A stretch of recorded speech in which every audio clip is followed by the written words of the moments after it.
안녕하세요. 소탈한 노무사 황성원 노무사입니다. 지난번에 촬영했었던 질병산재 처리절차, 이 영상을 보고 문의 주신 분들이 정말 많았어요. 아무래도 질병산재가 생소하기도 하고 몰랐던 부분이다 보니까 궁금하셨던 분들이 많았지 않았나 싶어가지고 이렇게 질병산재를 신청을 하려고 할 때 준비를 해야 되는 서류가 뭐가 있는지, 아니면 어떤 거를 체크를 해봐야 되는지, 병원 기록, 의사 소견서가 어느 정도의 중요성을 가지고 있는지 나눠가지고 한번 살펴보도록 하겠습니다. 첫 번째로 의사 소견서부터 이야기를 해볼 건데, 우리가 질병산재로 산재 신청을 하려고 하면 기본적으로 의사의 소견서가 필요해요. 그리고 저희가 작성을 하는 재발생경위서라는 걸 작성을 해서 업무 연관성 입증을 하고 그 외에 입증자료 제출을 해서 이게 산재가 맞냐 아니냐 판단을 받게 됩니다. 이때 흔히들 잘못 알고 계신 게, 의사가 이거 내가 잘 써줄게, 산재 맞아, 질병산재 맞아 라고 했을 때 과연 그 소견서만 있다고 승인이 되냐 물어본다고 하면, 사실 저희가 제외자분들한테 말씀드릴 때는 당연히 의사분들이 소견서 써주는 게 가장 중요하긴 한데, 이 산재가 맞냐 아니냐의 인정 여부에는 사실 아무런 영향을 미치지가 않아요. 이 근로복지공단에서 볼 때 이 산재 소견서를 보는 거는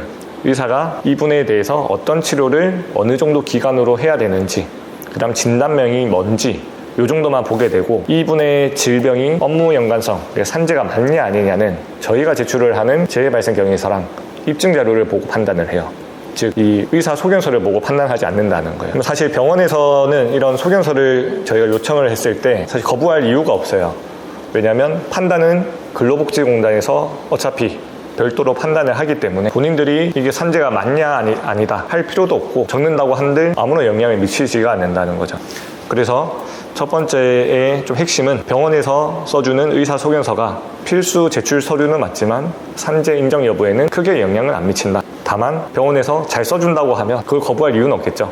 저희도 하나의 아이템으로 쓸 수는 있습니다. 지금부터가 정말 중요한 내용이니까 집중해서 보셔야 됩니다. 두 번째로는 이 질병과 업무와의 연관성을 인정받기 위한 재발생경위서, 이 서류가 필요하다. 이 재발생경위서 안에는 우리한테 발생한 이 질병, 예를 들면 뇌출혈이 될 수도 있고, 또는 어깨 수술, 관절염일 수도 있는데, 이 질병하고 내가 했던 업무와의 업무 연관성을 입증을 하는 이 재발생경위서가 중요합니다. 이 재발생경위서를 작성을 할 때 크게는 두 가지로 나눠서 볼게요.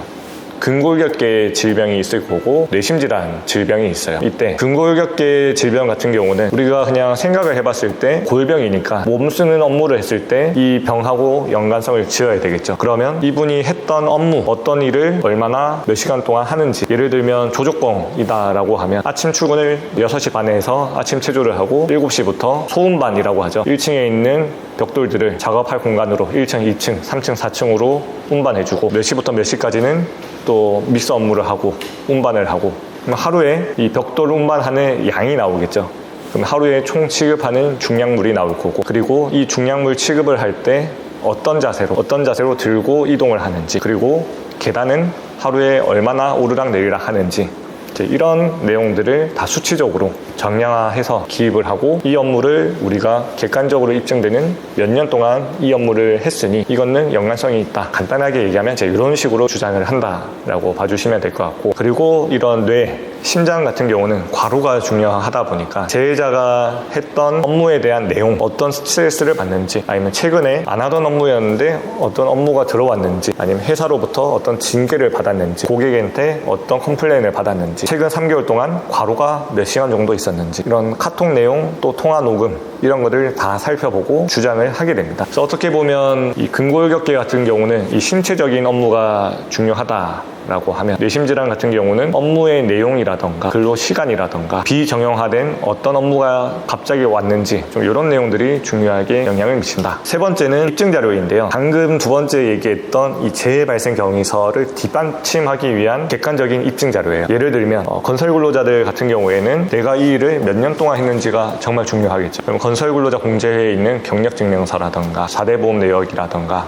소득금액 증명원, 또는 심지어 계좌 입금 내역, 이런 내용들, 그리고 현장에서 일을 하는 사진, 영상, 이런 내용들이 다 도움이 될 거고, 뇌심질환 같은 경우는 우리 출퇴근 지문 찍었던 기록이라던가 대중교통 하차 시간, 그 다음 통화 시간, 하루에 몇 통이나 했는지, 아니면 운전직 같은 경우는 하루에 몇 시간이나 운전을 했는지, 야간 근로 시간은 얼마나 했는지, 여기에 대한 이제 객관적인 입증 자료, 이 내용들이 필요하다. 그래서 질병 산재 신청을 할 때 저희가 병원에 가서 의사 소견서를 받고 재발생 경위서를 작성을 하고, 이걸 뒷받침하기 위한 입증 자료들을 최대한 많이 모아서 논리적으로 구조를 짠 뒤에 신청을 하면 근로복지공단 업무상 질병 판정위원회라는 곳에서 위원들이 쭉 와가지고 다수결로 이거는 산재가 맞다 아니다 판단을 하면 거기에 따라서 결정이 이루어진다 라고 봐주시면 되겠습니다. 그래서 이 1년에 질병 산재 신청하는 거를 최대한 압축해서 말씀드려 봤는데, 이 사고랑 다르게 질병은 근로자분들이 직접 하시기가 쉽진 않아요. 사고 같은 경우는 그냥 일하다 다친 거니까 그 부분만 입증하면 무조건 승인이 나는 건데, 질병은 하나부터 열까지 근로자가 스스로 다 입증을 해야 되다 보니 쉽지가